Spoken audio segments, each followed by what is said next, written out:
Hi guys, welcome back to my channel. This is my 30-week pregnancy update for baby number 3. I am 31, almost 31 weeks. I'll be 31 weeks on Saturday, and I'm filming this on Thursday. So you'll have to bear with me. I'm feeling pretty rough. If you follow me on Instagram, you'll know that. But the last few weeks have been really hard. So that's why my background doesn't look all nice and clean and stuff. I couldn't do it. It's about, what time is it? It's 1 o'clock. It took me this long, mind you, while taking care of my 1-year-old. It took me this long to get makeup on and sort of set up the space to just film.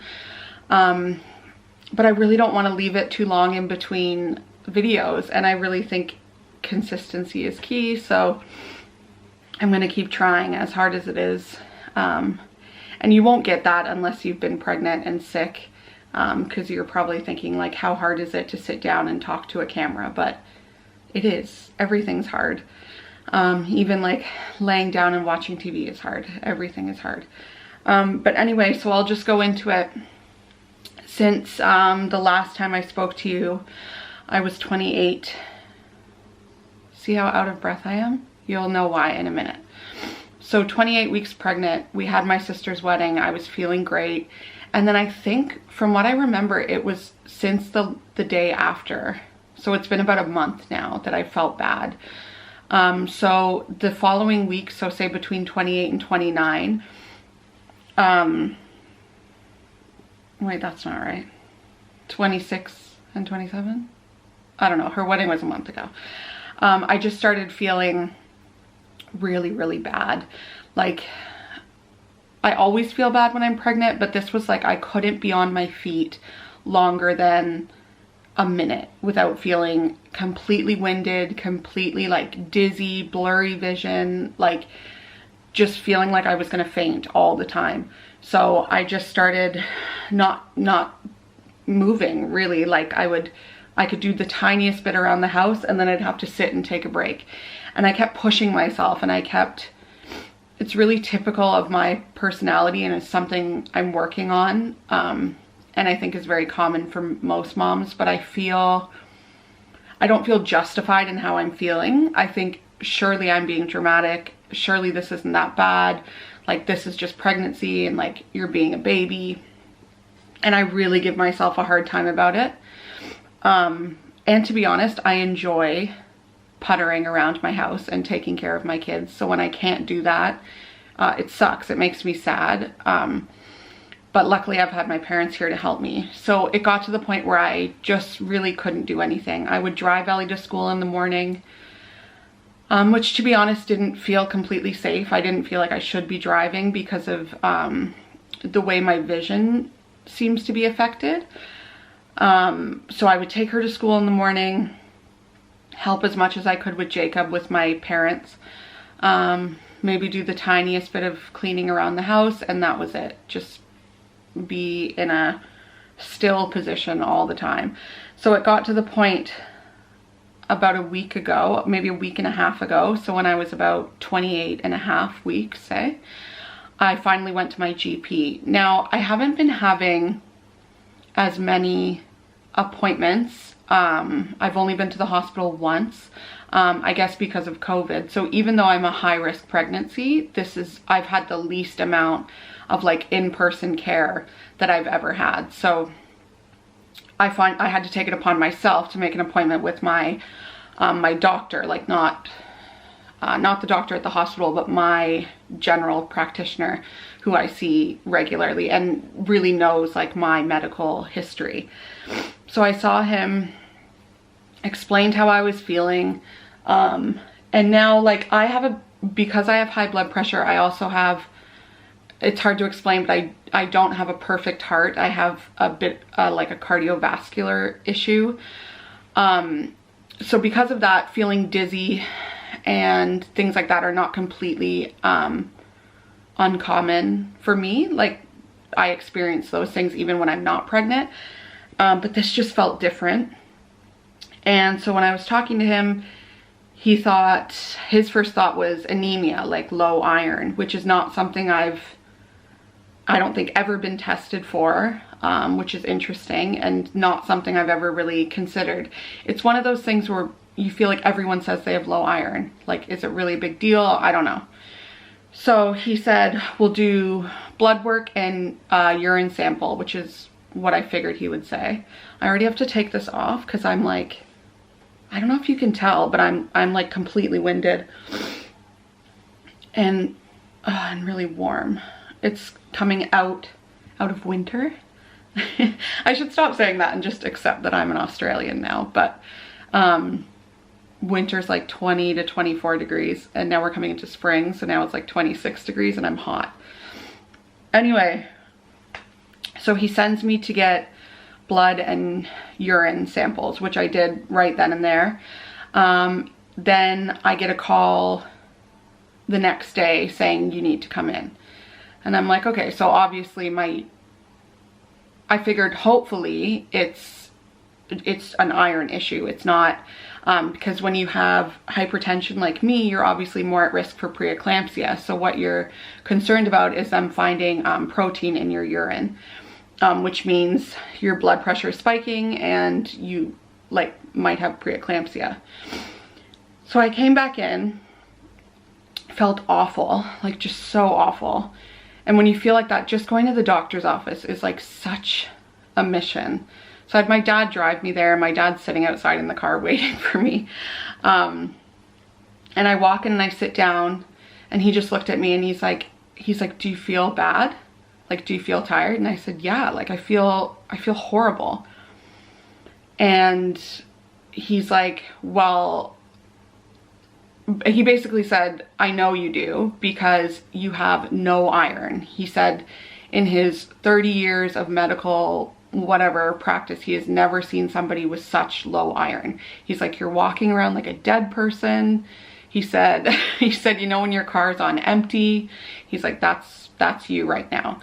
So he said, normal iron can be anywhere between 50 and 250. I'm pretty sure that's what he said. Correct me if I'm wrong. And he said, if it's under 5, it doesn't even like show up on the test. It just comes back as like inconclusive. And that's what mine was. So he said, you're basically completely out of iron. So I was like, okay, well, oh, sorry, my sister's calling. Ignore, I'll call her back. So basically I thought, okay, well, at least it's a solution, right? Like at least we know what we're dealing with, and whatever. So I thought he would say, you have to start taking iron supplements. So he said, not only that, but he said, tomorrow you need to come in and we need to do an iron infusion, which sounds really serious and scary, right? So basically an infusion is, they hook you up to a drip, like to an IV, and give you like high doses of iron really quickly. So I guess that's what they do. And he said it was an emergency, we needed to do it the next day. And it was scary. Like I was pretty shaken up because he told me, because of having no iron, my heart has to work like an overdrive to keep me alive, essentially. And because my heart isn't great, it's not good. So it's not good for somebody like me. And he said it's not necessarily dangerous for the baby, but it's dangerous for me. Yeah, and that it could have been really bad if we didn't find out. So then I'll tell you about, I guess first I'll tell you, so I came home that night and I started researching like low iron and anemia, and it explained like every single symptom I was having. So I'm looking at my phone, by the way, because I took notes. So obviously the feeling dizzy, feeling weak, not being able to stand, short of breath, what do you call those? You know when you get like floaties in your eyes? So it's like not exactly dizziness, but it's like you get little floaties in your vision. I hope you know what I mean. And like my nausea was really bad again. So that was from The iron, even dry itchy skin, which I told you guys about before, can be from low iron. And something as specific as I was having such chapped lips that I had like online it said ulcers, but I would say just like cuts in the corner of my mouth. You know how you get that when your mouth is really dry, and they just wouldn't heal no matter what I did, like humidifier, like constant Vaseline, and that apparently is from low iron too. So it really explained everything I was feeling, which made me feel good. It made me feel, you know, like I wasn't being dramatic. I wasn't being overly like sensitive. This was real. Like I really was functioning with zero iron. So the next day I went in, of course, because I had researched a bunch. I had read a few horror stories. First of all, people can have pretty bad reactions to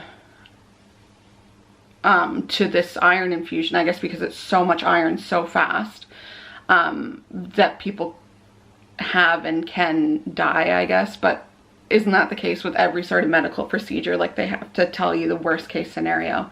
But then I also heard from someone I know that you can feel really, really rough the few days after the infusion. Like it's one of those things where you maybe will feel worse before you feel better. But then I had some friends that had it done in pregnancy that told me it really is life-changing and you'll feel so much better. My doctor assured me I will feel so much better. So Monday, today is Thursday, I went in on Monday and I had it done. I don't like IVs. I mean, who does?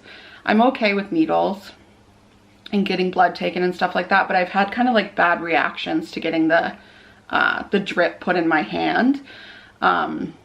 It can just make me feel really faint, and obviously because of how I was feeling already, I'm like, great, I'm gonna faint, I'm gonna vomit, like it's gonna be a big thing. But I didn't. So I got there and my doctor put in the, whatever they call it, I wanted to say catheter, but that's not the right word, the cannula in, and he asked the nurse to make it go really, really slow because I guess they wanted to make sure I didn't have a bad reaction or whatever. So I was there for 1 hour and 45 minutes, which was boring. And I had to wear a mask, which was, I know this is going to sound bratty to people who have been wearing masks this whole time, but here in Queensland we haven't had to. And that was only because I was going to be in the doctor's office for longer than, I think they said 15 or 20 minutes. They're making you wear a mask now. So I feel for people having to wear them all the time, because it really did not help with how anxious I was feeling, and it was making me really warm, and like, it just wasn't nice. But obviously I will do it for the good of everyone. So yeah, it was about 1 hour and 45 minutes. I didn't feel sick at all during. I felt a little bit cold in the one arm that they were putting it in. And then I left and I felt okay. I was hoping it would be one of those things where I would walk out feeling like magic, like a new person, just like, oh, I'm good now, like I can go for a run. But it wasn't like that. So that was Monday. Tuesday I felt okay. I still took it easy. And then yesterday, Wednesday, I felt, I guess, okay again. And then halfway through the day, I get a call from Ellie's school saying she's woken up from rest time. Well, not woken up, she doesn't sleep, but she's gotten up from rest time and vomited everywhere. So she obviously had some sort of bug. I'm like, perfect. So I go and I get her from school and we spend that whole evening, her being sick, like probably every hour or so, which if you have little ones, it's really not fun. Like she's almost 4, so she's getting a bit better, but every time she's had the flu or like gastro, whatever you want to call it, she gets really scared when she throws up. I think that's pretty common. She just doesn't get it. She doesn't know what's happening. So I really have to be with her and like look her in the eyes and say, it's okay, just let it out, you'll feel better. So that happened. By the evening she was okay and she slept in our bed and wasn't sick again. But then the next morning I woke up vomiting, or I started vomiting through the night, and it was just like, yes, I'm sick often in pregnancy, but you know the difference between pregnancy sick and like the flu sick. So I started being sick and then had to keep her home from school that day, even though she was better. I just felt like, you know, I had just picked her up at 2 o'clock the day before. I'm not going to bring her back that morning. So I kept her home. Again, thank God for my parents, because they took her and Jacob up to the park and I just rested and barfed. So that was fun. So that was yesterday, and today the throwing up is done. But I'm back to feeling the same, I guess you would say, the low iron symptoms. So I'm still, like, right now, even looking at the camera, I'm pretty blurry. Like, I know my vision is not quite right. Really winded, really hot. And yeah, so that's what's been going on with me. It's been low iron. It has not been in my head, and it's probably been affecting me for a while now, probably 10 weeks, I would say. So I'm hopeful. Oh, so by the way, I have another infusion on Monday, so a week apart, and he thinks that should be enough, and that should be it for me.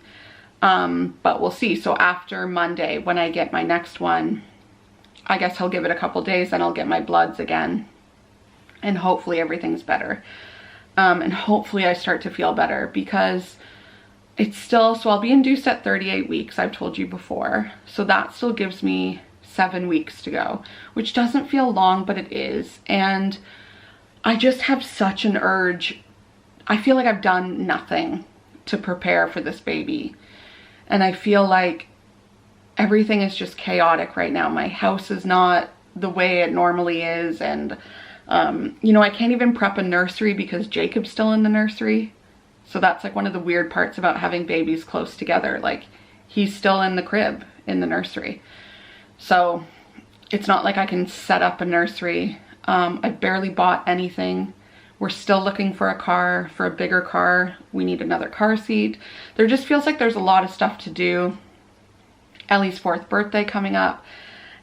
And it's just, my brain wants to do it all, but my body can't, if that makes sense. Like, my brain is like, I want to tick off the list. I want to get all this stuff done, because that's the type of person I am, and that gives me such joy.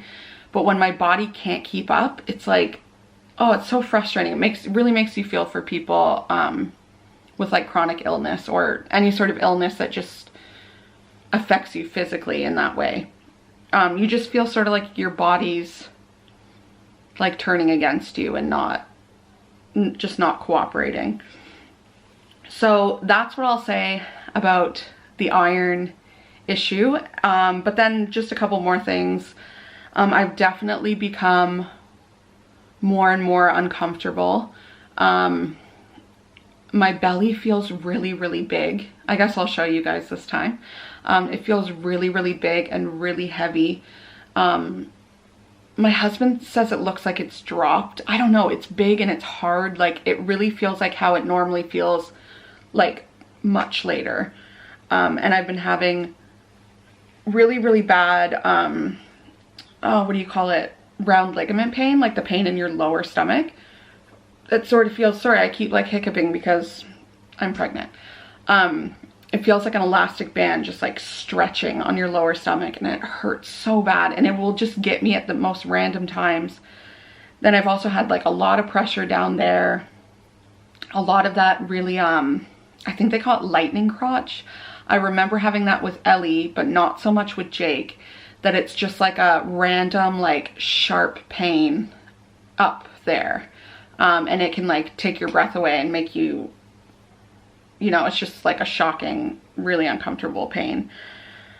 So I've been having that, and also what I hope are Braxton Hicks contractions, but last night it happened again and I was kind of freaked out again. I just feel something is telling me that this baby is going to come early. And I know everybody says that, and it is not what I want. I'm not I'm not trying to like put that out in the universe because I'm sick of being pregnant. It feels so different than it felt at 31 weeks with my other pregnancies. But maybe that's the iron thing. Maybe I'll start to feel better, but I can't. Everything down there feels like ready. I don't know how to explain it. Everything feels heavy and low and like pressure. So I don't know, we'll see. I see the midwife on Saturday, so in 2 days. And like I said before, and I'll be 31 weeks on Saturday. Like I said before, I've barely seen anyone this whole pregnancy. I feel like I've been like on my own. So I'll see the midwife on Saturday, and I've never done this before. I know it's common in the States, but it's not common here. I think I'll ask her to have a look and see and just confirm that I'm not dilating or anything like that, just to put my mind at ease, I guess. Because I really don't think I should stay quiet about it if that's something I'm feeling. I've never done that before. I've never had anyone check until I went into labor both times. So I'm gonna have her take a look, and then I also have an ultrasound next week. So that's the first one since what, 20 weeks maybe? I guess. So this is my first like growth scan at the end of pregnancy, which is because of being high risk. So they just need to make sure the baby's growing. I'm confident they are, because the movement is really intense and my belly is big, and I'm confident they're growing the way they should be. But that'll be really nice on Wednesday. Sam's gonna come with me to that. And hopefully we'll get a nice like 3D image of their face. It's always hard. You can't see their whole body at that point because they're so big, but I'm looking forward to seeing their face. And then what else? We booked a little baby moon. God, hopefully I feel well enough to even do it. But it's just a night away down the coast, nothing big. I guess if anything, I could just lay in the hotel bed all day. So that's booked for I think I'll be 33 weeks when we do that. So I'll keep you guys posted. Hopefully, you know, the midwife doesn't, oh my gosh, imagine. Hopefully the midwife doesn't say like, oh my gosh, like you're in early labor or something. I hope not. But we'll see. I'll let you guys know. I think you can probably tell from this video how much I'm struggling to even talk. But I'm so happy and I'm so excited. I'm really excited. I can't wait to meet this baby and see if they're a boy or a girl. And my kids have just been so good lately. Just at such fun phases and everything. So yeah, that's it for 30 weeks. I will check in with you guys soon. Maybe I'll do another update next week just because so much is happening between now and then. So yeah, I hope you like my videos and keep watching, and like and subscribe. Bye. I'm back. I forgot to show you my belly. Ooh, what was that? Let me just show you my belly. I don't know if it's gonna look as big as it feels. Well, maybe not. But that's it. So bye again.